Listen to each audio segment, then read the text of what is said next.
to the big day, right? Scottish schools are still all in, which I think is helping with the shops being not totally chaotic yet. But I know quite a lot of English schools are off, finished up maybe yesterday, and I just want to come on and still give you value. So some of you might be winding down, some of you might be stressing and winding up, but I think it's definitely helped in Scotland for having a full week before the kids are off school. So people are feeling quite organised, which is always a plus. After initial bit of stress, they're feeling more organised and people are starting to relax. But I still want to come on here and give you value, and we'll be doing so. All right, so today I want to cover off you get back what you put out in the world. You might have heard us saying before, and I just wanted to cover this in terms of gifts. So a bit of reflection about what you receive in terms of gifts. And you might be like, oh, we don't do gifts, and that's cool. But think back to like birthdays, any point for the year when someone maybe give you something to cheer you up or as a thank you. And just as a little bit about what you put out in the world is what you get back. Now, don't get me wrong, there are some people who maybe aren't the greatest at gifts, especially as their acquaintances, or they might be like me, where I put a lot of thought into gifts that I give people, and I really want them to enjoy them and get joy out of them. But a lot of this can depend on how well you know the person, but definitely in terms of the energy, the vibe you give out, the things people pick up on about what you enjoy, don't like, do like, and that's what I want to cover today.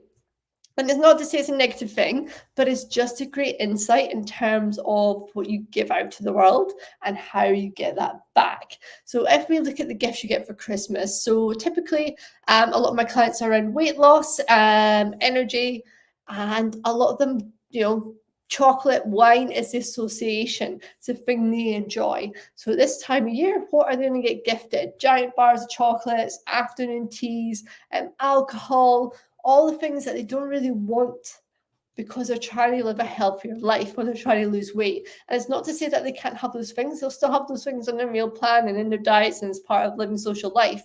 But they don't want those extra things hanging around the house. And a lot of them feel like, oh my God, I feel so bad for not, being grateful for that gift. And they are grateful for it. But it's that whole piece around when you get gifts that are kind of pulling you away from your goals, it can feel hard on the inside to go, oh, I've got this big giant bar of chocolate, I've got another box of chocolates, I've got this alcohol, and I don't really want them. And the thing to remember is that with these things, you don't have to consume them yourself. So you can either share them with another family member, or you can pop along to the supermarket. They've all got the food bank trolleys, and pop these things in the food bank trolleys or give it away for a raffle. And think about it, that's not you being ungrateful and getting rid of presents someone spent money on. You're actually helping someone else wider and who's maybe struggling to buy food and maybe struggling to, get luxuries like chocolate. And when it comes to alcohol, it always raises a lot of money in charity raffles. So you are helping. It's a bigger picture. You are helping in the world. And it's quite a selfish thing to give away gifts. And like I say, it's not that you're a bad person. And it's not about you beating yourself up because you're like, great, look at all these bars of chocolate. Is this what people think of me, that all I do is sit and eat chocolate? It's not about that. We all have our place in society and we build that position within a group of friends. So you might be the person that always finishes the plates, eats all the meals. If there's any food left on the plate, are you known to be the person to go and pick and finish that plate? You get given all the leftovers.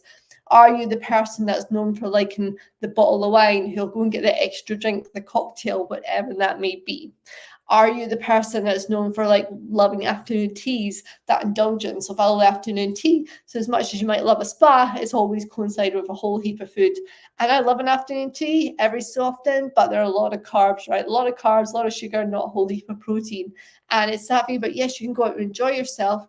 But if the things you're doing is taking away from your weight loss, your healthy living, your strength goals, then we need to look at how we reposition that. And it takes time. You spent years and years, for tens of years, if not all your life, building up your story of who you are, what it is you like, what you don't like. And yes, you change. Chapters of life, you change, but the people around you still associate those things, because if you're like, oh, look at the size of that chocolate bar. Oh my God, those chocolates are amazing and beautiful. Oh, I'd love to go there for that afternoon tea. Then what you're doing is sending out messages to the people around you that that's the thing you enjoy. That's the thing you want to do. And before you know it, all your gifts you're getting is big giant cakes, tree bakes, afternoon teas and all the rest of it, or big giant bottles of alcohol, like what I used to get, because that's what we've shared with the world about what we enjoy. So people's like, oh, right, okay, I want Julie to feel appreciated. Julie likes vodka, so here we go. We're going to get our vodka. We're going to buy our crisps. And that becomes association with what you're going to enjoy and appreciate. And people obviously want to buy you gifts to enjoy. So how do you reposition that? Well, first up, obviously we're 5 sleeps till Christmas. So you've now got a lot of time between now and then to do that. But you will have done it partly for the year. It's just maybe you have to do a bit more work on it. But look at the gifts and don't see it as a, oh my God, I'm just a fatty. People think I'm so fat. I just eat crap all the time. Da, da. Just look and go, okay, what's the mainstay of the presents? Is it stuff that's going to take me towards my goals, or is it stuff taking me away from my goals? And if it's stuff taking me away from my goals, all right, I need to do a bit more work around that. So what's the language I can use going forward in order to reposition what I enjoy? So like I say, it can be, oh, you know, I love a new pair of walking shoes. Oh, I love some stuff for my bath. And it's really thinking about, oh, I love to go outdoor swimming, but I don't have a swim cap or a inflatable or whatever it may be. Is repositioning the things that you share with people that you enjoy and that you want to participate in. And it's also saying that thing, God, you know, I don't really enjoy chocolate anymore like I used to. I'm not really a big fan. It's not what I want. I'd love to have a class pass to be able to go to yoga class for, say, 6 weeks, or I'd love a jewelry making gift voucher, or that jewelry course that's interesting. So just planting the seeds about what it is you enjoy, because what you put out in the world is what you get back. And that's not about manipulating people. That might feel like, oh, you're manipulating. Not at all. It's not about manipulating people to get what you want. It's about just changing the story about who you are, what you enjoy, and where you are in life. I mean, don't get me wrong, obviously I'm also into fitness. Has anyone ever bought me a fitness related gift? No, they haven't. But what they have bought me is stuff for sore muscles, for the bath, and you know, body lotion, because I'm always showering all the time, stuff like that that I do appreciate and enjoy. What I don't get so much anymore is the chocolate and the alcohol gifts. Yes, you might get them when it's a small token. Obviously, budgets aren't always to those levels, and that's okay, because sometimes you need the chocolate for energy. And that's what I'm saying about the things that you can still hold on and enjoy some of these things too. It's not that you're totally doing away with them. It's the fact that you're going, okay, what does this show me about my stance in society, my stance in my group of friends? What am I known for? What am I happy to be known for? And what are the things I'd like to slightly change because it's not helping me with where I want to go in life? And that's ultimately it. And it sounds super easy, but think about association. Who's the friend that you go out to that'll be the first one to get shots in? Who's the friend that'll finish the drink first? Who's the friend that will eat everything on the plate? Who's the friend that'll say, here, do you want this? Do you want that? Who's the friend who's going to go, let's meet for a coffee? Oh, let's have a cake as well. Let's have one. Just have one. All right, we'll share it then. So who's the feeder in your friendship and your family circle, and what are the things they do to get you in on the game too? So it is really about that social circle, and you can change that narrative. It just takes a bit of time, a bit of work.